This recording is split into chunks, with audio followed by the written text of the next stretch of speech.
Alright, shall we get into it? We're going to be watching PMGO Brazil Day 2. We're going to be watching S2G's win here, and I think it's just a really good one. I think we want to be...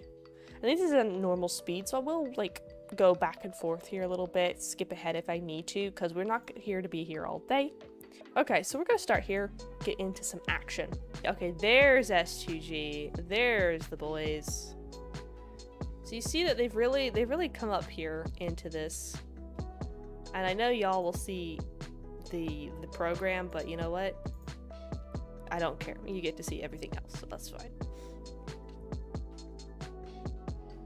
So S2G have a really good position because now this is also, as long as they're careful, it's not visible to rejects. Rejects cannot get them from this angle. It's too steep. So they've actually got a really nice little spot here.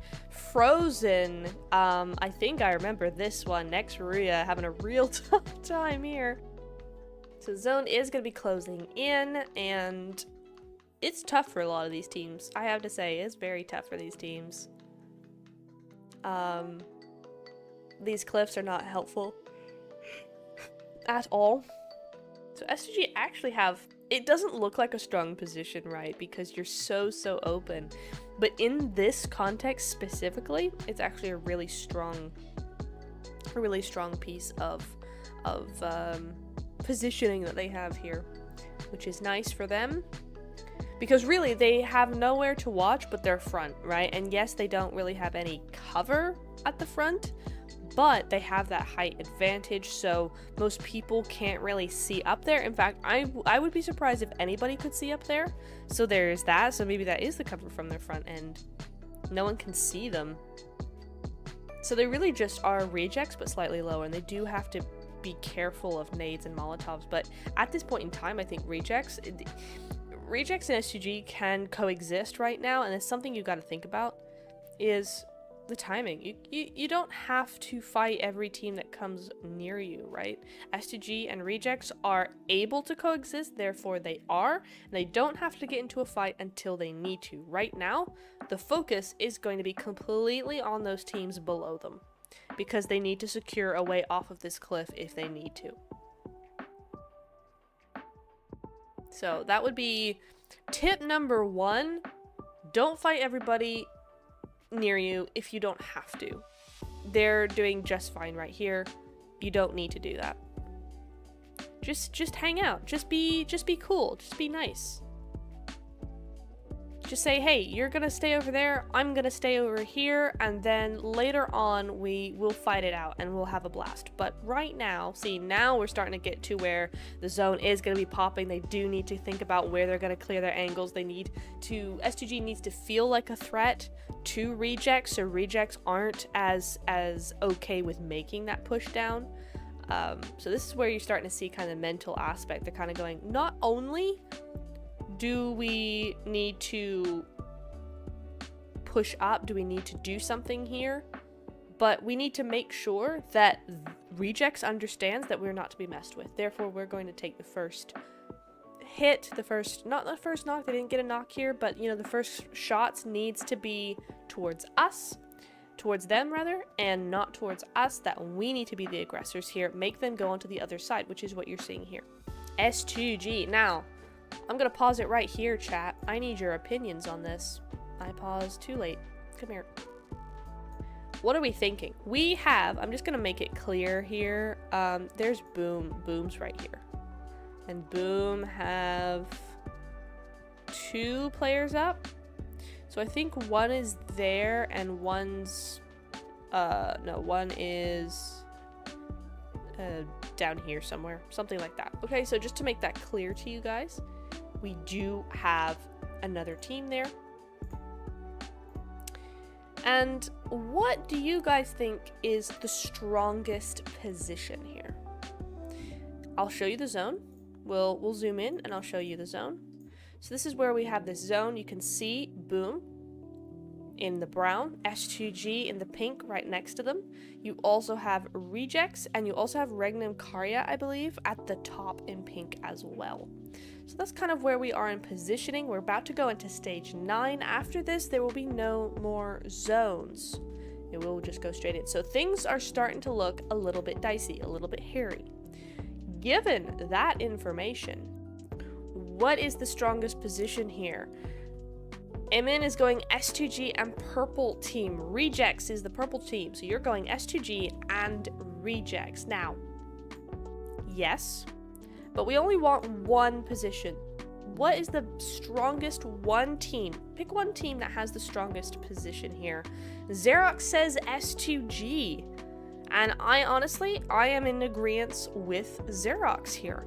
Now, why am I in agreement with him? Why do I think, yeah, exactly, why do I think why do we think that S2G is in the best position? Now, I will get into that in a second, but Sajko, I hope I'm saying that right. Sajko says boom, and I think that's a really interesting point. I don't disagree with that. However, I only disagree because I think S2G has the best position.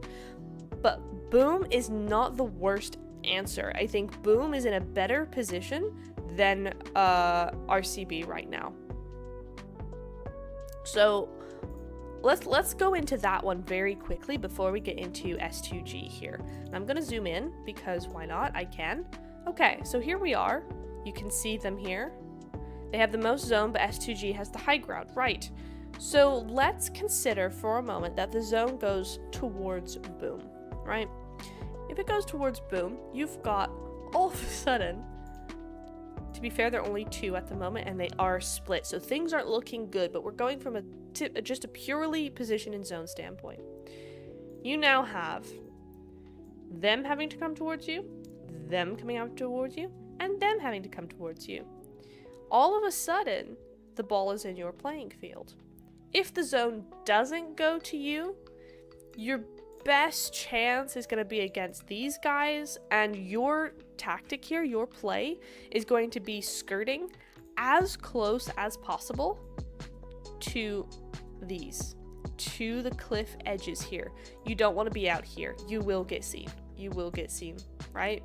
So I think it's a good point you bring up. If the zone had gone their way, I think anything on the cliff is going to be risky. I think RCB are too visible from above, so they're in a rough spot. It really depends on where the zone goes, but I don't hate boom as an answer there. But let's think about S2G and let's talk about why I think they have the best position here. I think because boom, they have the best of both worlds. Basically, if the zone goes towards rejects, they're still in zone. If the zone goes towards boom, they're still in zone. And what I mean by that, well, I mean, you know what I mean by that, but let's think about it real quick. Yeah? Let's think. They can't go up. No, they can't go up. But, so if the zone goes up towards rejects, they can't get there. They are guaranteed second place though. Why? Because unless they play this really badly, they can look straight down on boom and they can look straight down on RCB. Now rejects are going to be looking at them as well. They're going to be looking here and they're going to be looking here. They can't really see boom from this position. So S2G, again, have to play it very, very safe. They have to hug these walls here.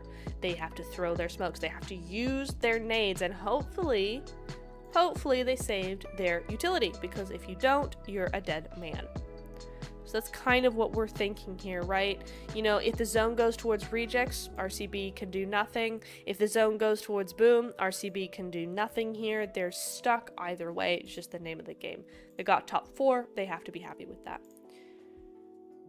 Rejects. If it goes up there, easy win, perfect, GG's.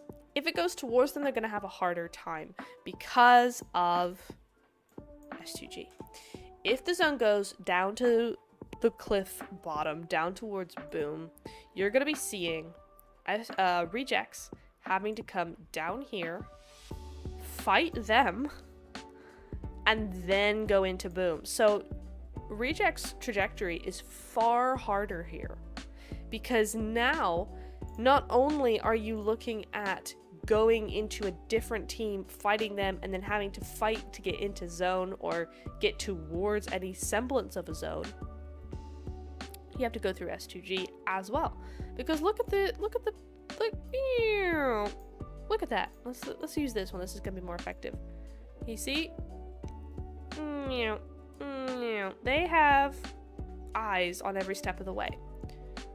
The only thing which I have kind of just seen is there's this cliff side here that kind of does that and then comes down to about there and then goes back in-ish. It is possible that they can't see, like, okay, so they can't see. They can see down here and they can see all the way here. So even if they can't see the initial descent, even if it's blocked, here they can see there and across. So our rejects are toast if the zone goes that way. The least they can get is all the kills. Exactly. Okay, moving on. We've established the connection here. So see, exactly. Rejects have a great spot.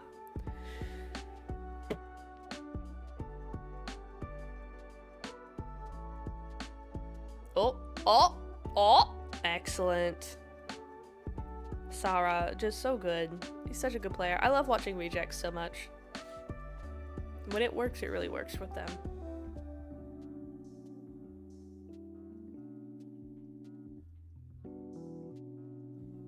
And we have gone into stage 9. And so this is the thing, right? It's stage 9, so there's no more zone. None whatsoever. So now it's not even a question of where's the zone going to go. We know it's going to go into the middle. So now everybody has to move in. So this is a little bit trickier for S2G here. But it still shouldn't be that big of an issue. They just have to hold on and play this very quickly. This is where you gotta get going. You gotta snap it up a little bit. Oh, really good nades there.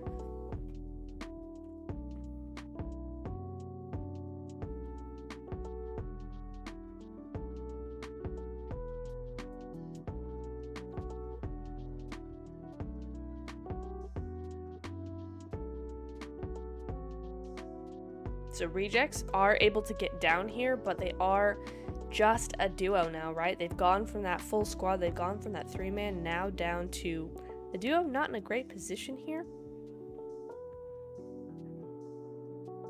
RCB out completely, and Boom just down to a solo. So it's really not up to Boom what happens here. Down he goes. 3rd place though, not bad.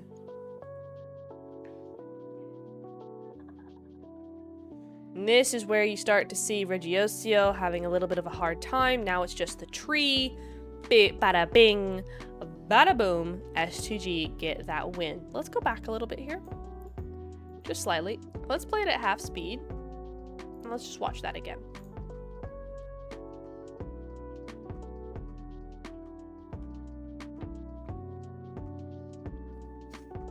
RCB, top 4. That's fine. They don't need more than that in this game, right? They're good. So they will go out here in just a second. But I don't know who to. Did we see that? Is it Sarah?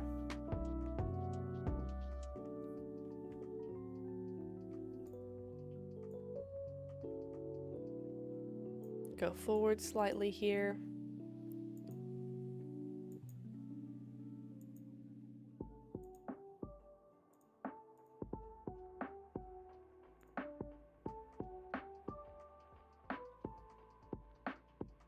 I mean, S2G being the mountain goats over here, though, am I right? Like, they're hanging on. The problem with these cliffs, though, is that they can't really move. They can't do a whole lot of movement here because they will fall off. So, you got it. Like, that's about as far as he can go there. Hamzig gonna try and do his best with this. I think Regiosio's knock here really comes down to the issue of like some sort of he kept switching from TPP to FPP, and I think he just got his angles messed up. He got turned around there. Easily done. I do it every single day. It's all good. That was a great nade though. Hamza goes way down there. Boom just needs to step down. Goodbye. He's being noisy. There you go. So Sarah does get down here, and S2G have done a really good job of moving in just as much as they need to, right? And I think that's a really important point as well right here. just before he goes. This is a really important point. They've not pushed fully. They're not making sure that the zone never touches them. They're moving exactly with the zone to give themselves as much time as possible to make the best entry as possible. And I think that's something that's often overlooked in gameplay, specifically with newer teams, is you're going to be looking at situations where you have to ignore the zone. And I have a video on that, so check out, I think it's Alter Ego in PMGC, possibly. But look up Alter Ego, you'll see it. Where you let the zone pressure everybody else but themselves. And it's something that, based on the situation, like this one right here, where you kind of have to ignore the zone a little bit. In Phase 9, you can't afford to ignore it completely, but you will be able to use it to your advantage and kind of push how far you can let it come to you, that sort of thing. So I think that's a really important part. So some good nades again, just a little short here, and I think Regiosio, yeah, had issues with whatever was going on there with his angles.